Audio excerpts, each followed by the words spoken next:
Hi, Tara. Hello.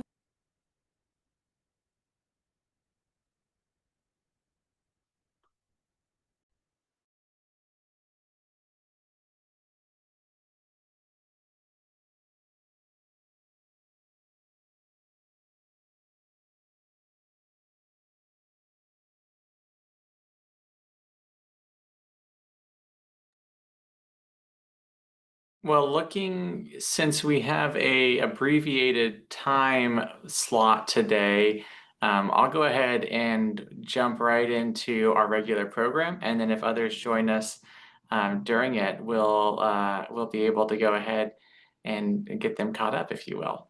Um, so let me pull up some slides that I've got.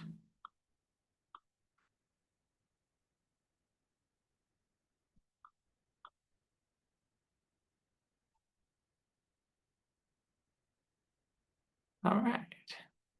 Okay. Can you see my screen? Of course. Perfect. Great. All right. So welcome everybody to virtual office hours for the Guadalupe Quarry Redevelopment Project. It is Wednesday, October 22nd. My name is Justin Salters, and I am happy to be walking through this with you all.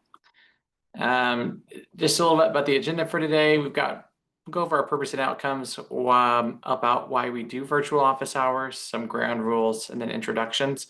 And then we'll go ahead and get into talking about our frequently asked questions.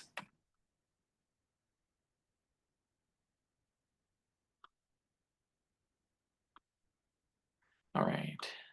So virtual office hours, important to note, they do not replace our in-person community open houses. And we are currently planning and we're hosting these twice per month, most months. November and December, we'll only have them once a month because of the Thanksgiving and Christmas holidays. Folks are invited to attend as many as they'd like and are able to, but also you don't have to attend all of them and start attending at any time. We're working on, during this time, co-creating a frequently asked questions document. So really we want to capture the questions that folks have about the project so we can go ahead and get answers to them. The FAQ is, not will be, I need to update my slides. It is available on our project website, brisbanequarry.com. Upcoming dates, today is the 22nd of October, and we've got two more sets of office hours this calendar year, November 12th and December 10th. And both of those will be at 4 o'clock p.m. We also hosted, that slide. I have an updated slide of that slide. It was in my presentation twice. That's my problem. How we use the information you provide. We've had folks ask us about the information that is put into our forms and such. We use it. One, we're really committed to respecting the privacy of every Brisbane resident, the businesses, and others who engage with our project. So any information that we collect from you, like your name, email address, zip code, or messages exchanged between us, is solely used to inform you about project updates and events or to answer questions that you might ask. So we never sell your information or share it with third parties that are not related to this specific project. And importantly, we ask folks to register on Zoom rather than just putting a public link out. And that's to help prevent spamming and as a layer of protection to keep inappropriate material off of these meetings and events. We are recording today's office hours, and we record them so that folks who can't attend can watch it later, and so that we can go ahead and make sure that we capture all of the questions that have been asked. We do post the recordings onto YouTube and on our project website, brisbanequarry.com. Ground rules. We ask everybody to listen to understand and to give their full attention when folks are speaking or asking questions. We know there are going to be differing perspectives, so we just want to acknowledge that before we start sharing our own. Also, we want to speak respectfully, using calm and professional tones even when we disagree, and really focus on issues and people. We ask for no name calling, sarcasm, or personal attacks. And we also ask that we use I statements. So I'm concerned that versus you statements. Also, we try to stay on topic, keeping the comments and questions relevant to this project. Our fourth ground rule is that we always assume positive intent and acknowledge impact. We believe and we assume that everyone's here in good faith. And if any harm occurs, whether or not that's intentional, we are going to acknowledge it and work to repair it. Also share the air. If we've got a lot of folks participating and joining us, please be mindful of how much you're speaking. And also, when you are speaking, if you don't mind minding your language and choosing words that invite dialogue rather than shut it down. Lastly, consider technology etiquette. Mute when you're not speaking to help us reduce background noise. It's going to be hard for me as I'm taking notes. I have a very clacky keyboard, so I'm going to apologize for that in advance. And then if there are others speaking, use the raise hand or chat function to indicate you'd like to contribute. You can also use the chat function to put in your questions. Here's the slide that I updated, slightly updated. We hosted our advanced manufacturing webinar last week on October 14th, Tuesday. The web recording of it is available on our website if you go to brisbanequarry.com. And actually, if you move your mouse above the community icon on the bar, you'll see a little drop down that says Advanced Manufacturing 101 Materials, and that is that. We will go ahead and right before we jump in, ask just for a quick round of introductions. So if you don't mind your name and sharing if you are a Brisbane resident, represent a Brisbane business, are part of our team, or an interested person. Tara, it's just you and me. So if you don't mind introducing yourself. Oh, my name's Tara Freeman. I'm from Mountain Butterfly Collective, and we're into saving the habitat on San Bruno Mountain. Um, and I am not a Brisbane resident, All but right, I do represent the state of mind of Brisbane people. Um, and I'm absolutely. not part of your project team. Thanks, Tara. I appreciate it and glad to have you here. That is the end, if you will, of my brief presentation. And we'll go ahead and get into our working session. So I am going to go ahead and pull up my window that has our FAQ document. Can I ask questions? Is Yes. that possible? Oh, okay. Absolutely, Tara, this is all time for you to ask I guess questions. I'm the only one, so I can. Yeah. So what I'm going to share my screen though real quick so you can see what we're working with. So this right here is our FAQ tracker. Let me make it a little bit wider. So it's on Google Drive with a link so that anybody can go ahead and view it. And if you go to our website, this is the home page. And if you click on community, you can you click here on frequently asked questions and it'll link you right over to here. Or if you just come to the community page, oops, sorry, our community page and you scroll down, you can either scroll all the way down to it, or if you clicked FAQs, it's just down there on the page. And this button right here will link to and will open the Google Sheet. So yes, Tara, ask questions away. Um, okay. I, have been involved with San Bruno Mountain my whole life. And so I've been, watching everything that's happening.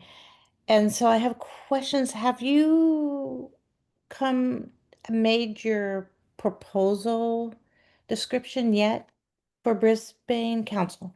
The project is so submitted the new project description Mm-hmm. to the city of Brisbane. Mm-hmm. Um, the answer to that is no, not yet, but that'll be coming really shortly. Expect we hope to have the updated project description submitted to the city by the end of this month. Why is it taking so long? What do you think? I know you probably don't know, but No, I actually I do know. It's just the project descriptions are a really technical document and all the oh, okay. elements that go into it. So just the from from announcing that we were abandoning the warehouse and going forward with it, it's just been it's an iterative process to go ahead and develop a project description. Mm. Um, will people have input, or is this purely the city of Brisbane that will have?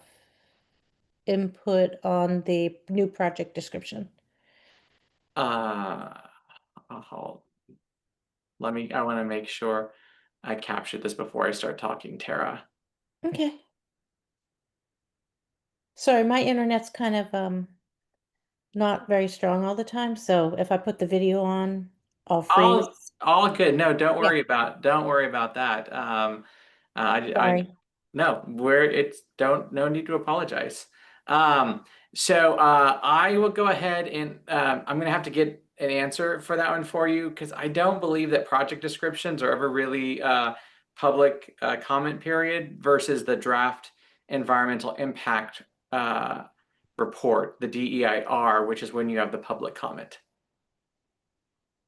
Okay. So if you remember, so the project description says this is what we intend to build or intend to do, and then the DEIR is the technical document that is done based on what you said you're going to do. These are the environmental impacts that we've identified and what proposed mitigation measures are. And then the DEIR is what gets circulated for public comment. Right. And since you're changing businesses, you should do a new EIR. I mean, I think, but that's not I a question, I guess. Sorry. I can tell you that the developers are fully committed to the entire CEQA EIR process. So there's a commitment from Orchard Partners to go ahead and have a certified EIR for the project. Oh, a brand new one, Well, I don't know if it's a brand new or if it's a the old one. updated it's or if it's an updated one. So that I'm fuzzy on. So do you want me to put that as a question? Is like, Well, will yeah, there? because they already have made one. So Hmm. I know, so you've already done it, but you haven't really done it because you've created a new industry with a data center, which is totally different than what you had, and um, advanced manufacturing, which is totally different. And we don't know, like, oh, I do have a question. Are you renting? Is Orchard Partners, are they renting or are they selling to these companies?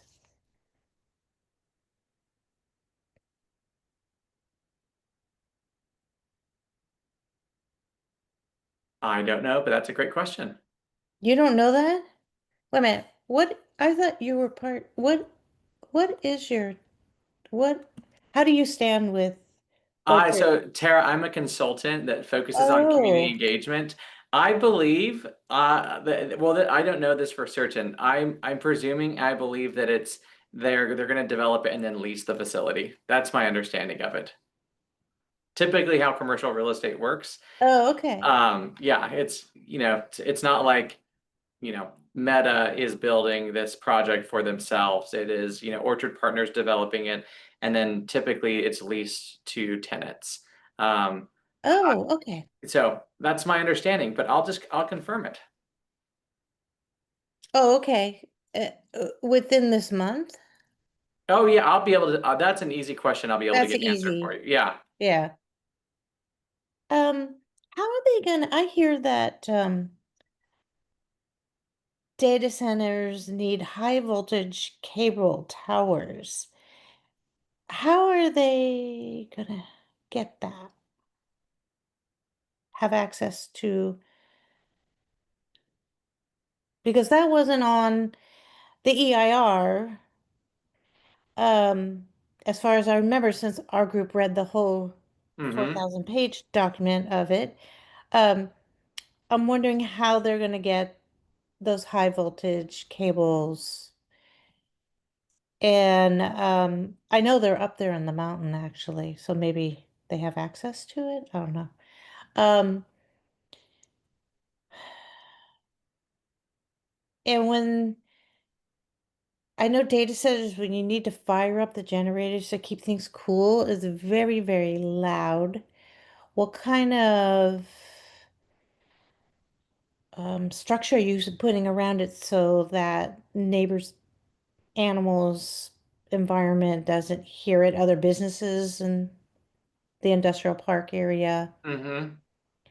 Tara, would it be accurate for me to write the question like what mitigation measures will be in place for sound from the data center, noise from the data center? Yeah, because on the IR it was extremely loud.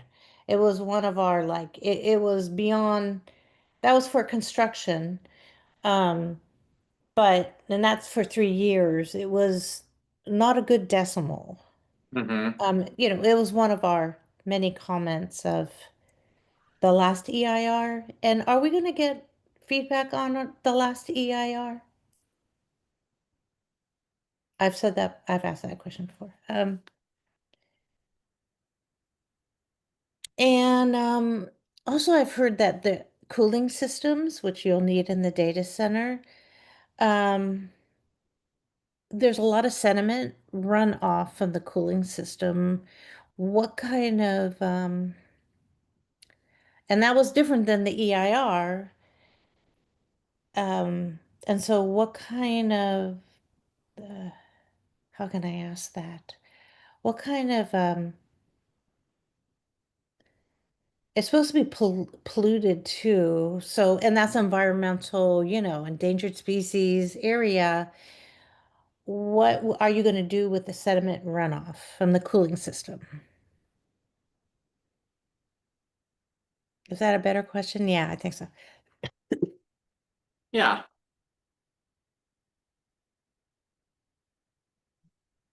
Okay. And also, yeah, concerns about it, but I want to know, like, is it going to harm the environment? What kind of study are you going to take in order to? You take really good notes. Thank you. You're welcome. Because I'm fumbling because I don't really know No, the no, that's it. question. From the cooling systems, how will the runoffs be studied? Effect studied and also, what effects it has on the environment and other people around there.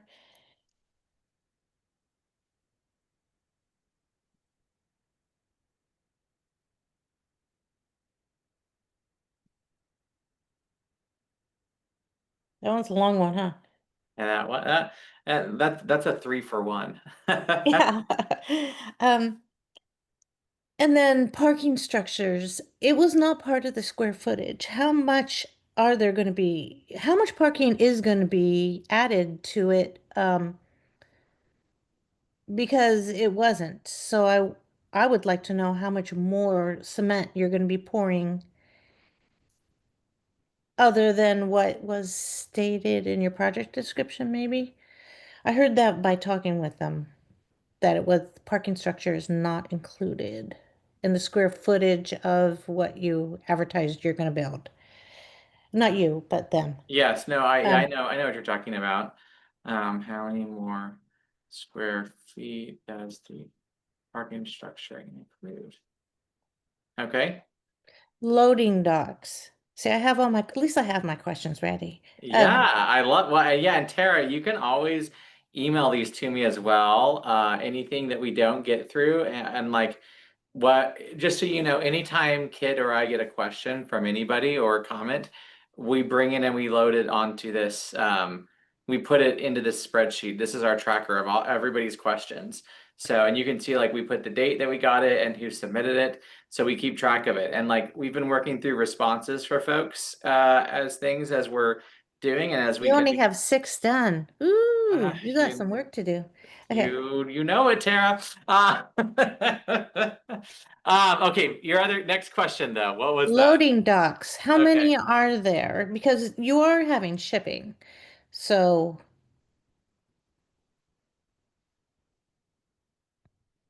Yes.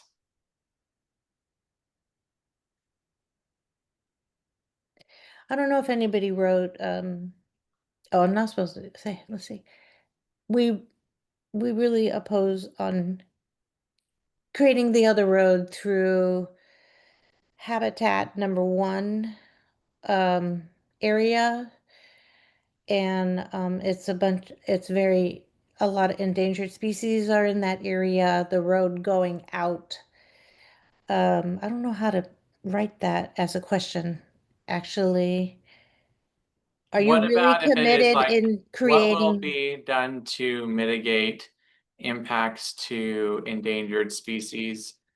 I'll fix the spelling on that, and habitat caused by construction of the secondary, you're talking about the secondary access road? Yeah.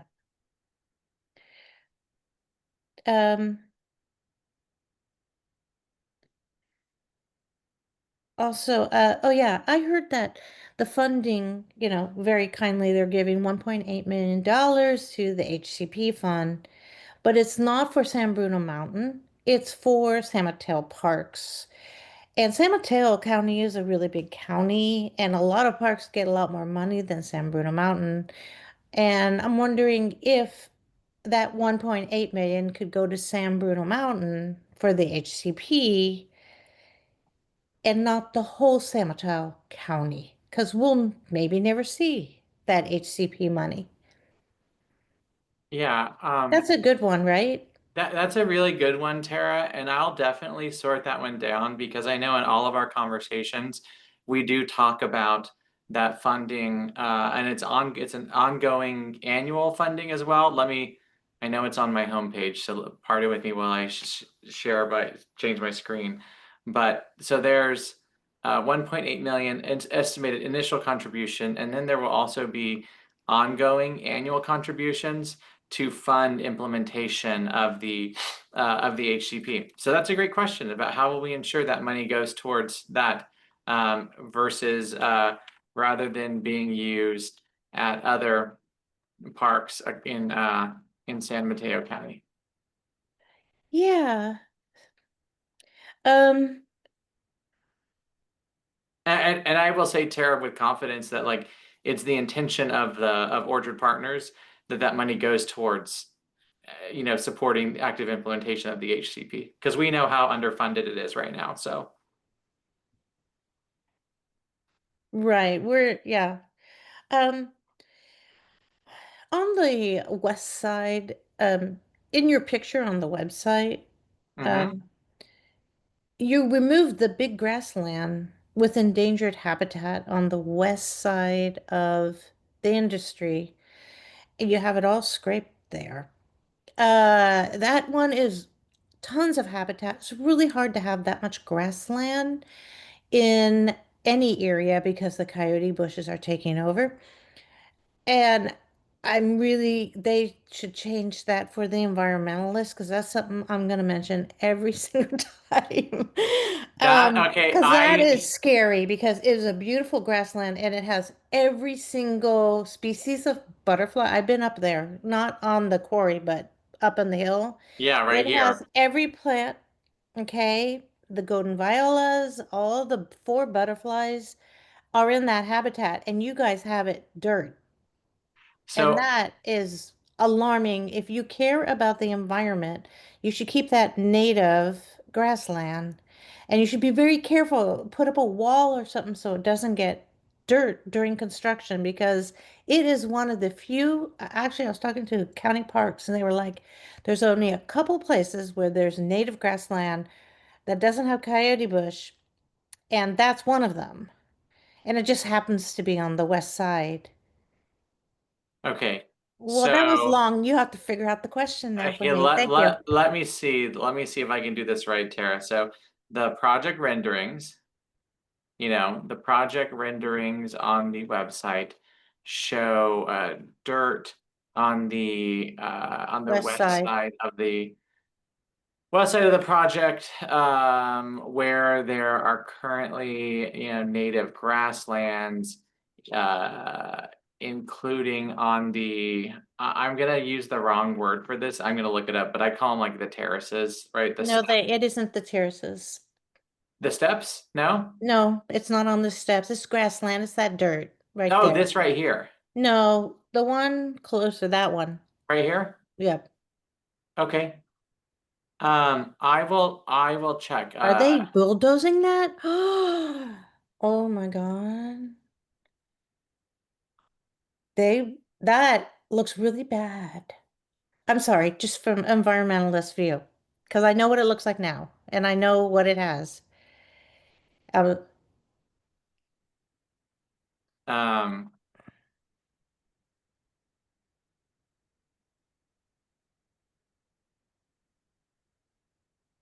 well, native grasslands and they aren't grasses. They're the host plants for all four butterflies in that area. Endangered butterflies. And one of them, you can't plant that plant again. It's just the golden viola, which it has.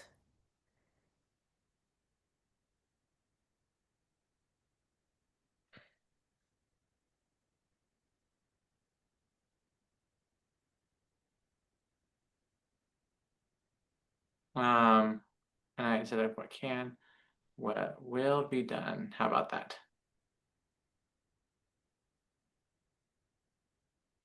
Is that enough questions? Probably. I have more, but I think that's good for your home. You got homework. Sorry. We know, we definitely have it, Tara. And like I said, just send them all to us. And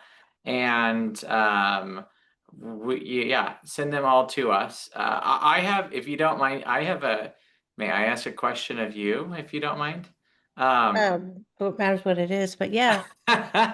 well, so I'm wondering, what questions, so you had a lot of good questions about data center and impacts, et cetera. And we've got a lot of questions from folks about the data center components of it, but we don't seem to get as many questions from folks about the advanced manufacturing building. So I'm trying to just understand um, what people's um, like what questions, and we did the webinar last week to try to help folks understand like what happens inside the building. That's, that's the big question everybody has. But like my just question is, do you have any, like, are there any questions you have or that you're hearing from folks about advanced manufacturing, you know, in addition to the data center? I would have the question on either of them. I would have the person you're renting to already instead of just an empty shell because we have no idea who they are, how long they will be operating, um, and and that I think makes everyone more nervous and it's not knowing who. It could be a plastic, advanced manufacturing is huge. It could be anybody. So you could rent to plastic melting, that does toxins. There's a school nearby and people live there and habitat. I mean, they're placing it in a place that shouldn't be. That's right in the mountain where there's sensitive habitat. So it's just a, you know, a wrong place to put those kind of buildings with those Hmm. kind of operations in my view. But why don't we know, who is coming in? I think Brisbane would have a better, you know, Yeah. feel for the project if they knew who was renting. It probably would change in time.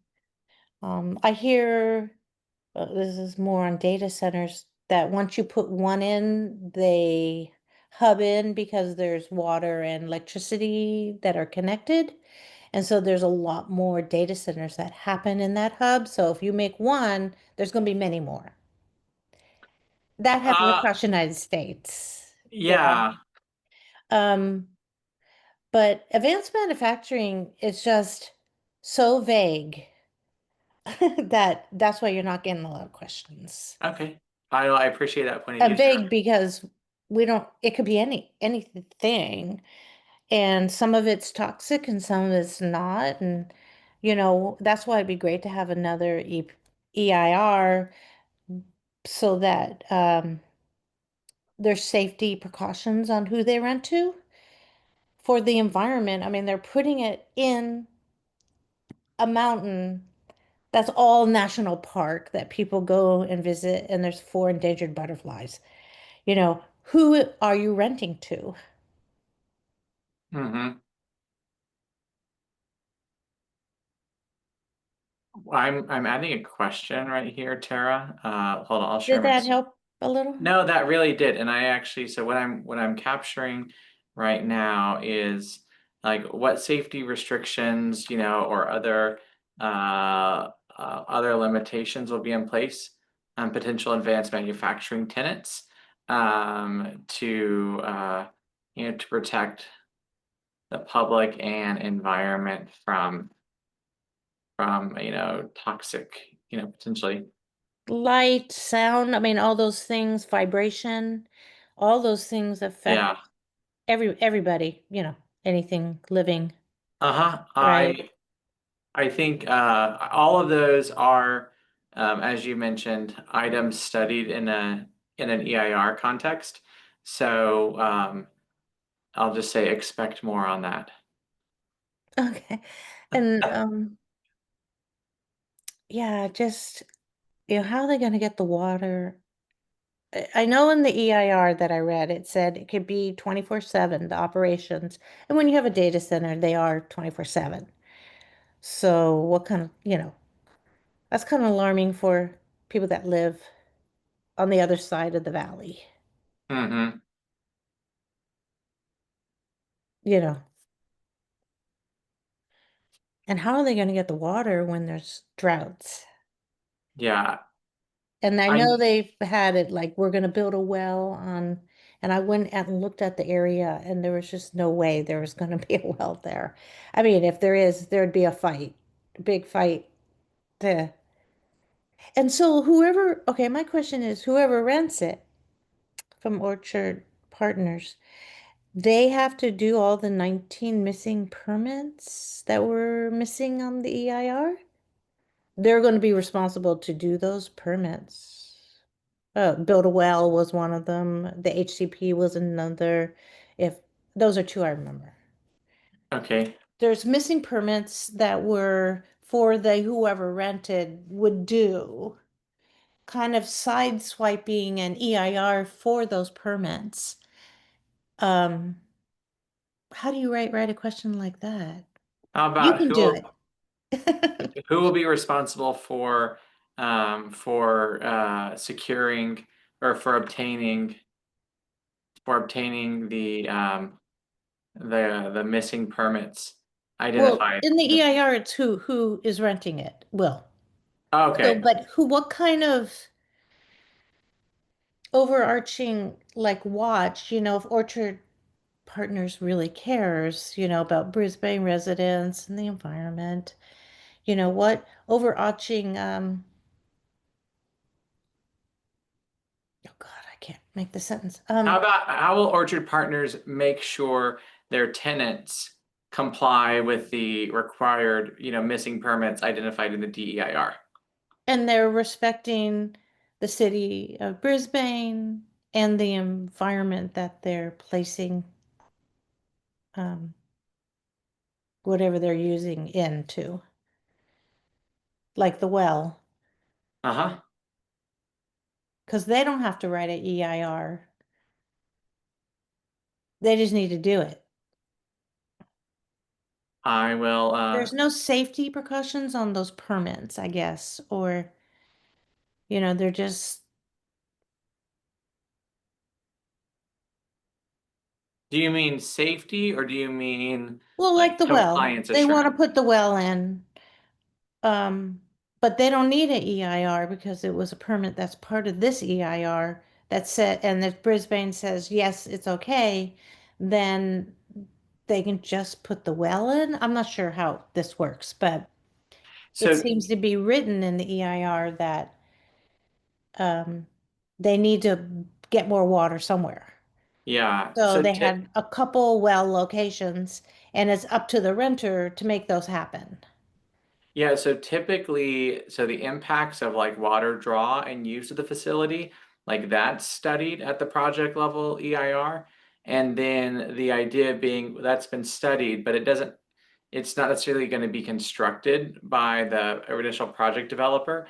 But if a tenant or if a user needs it, well, it's been studied and certified in the EIR. So now they can go ahead and get whatever other permits are needed to go ahead and actually do that work. That's kind of like the idea is like it's been studied, mitigated through the EIR process. So now when it's time to go ahead and do the work, they're able to get the permit through the normal permitting process. Hmm. Okay. All right, Tara. Well, this was great. I really appreciate you providing the questions.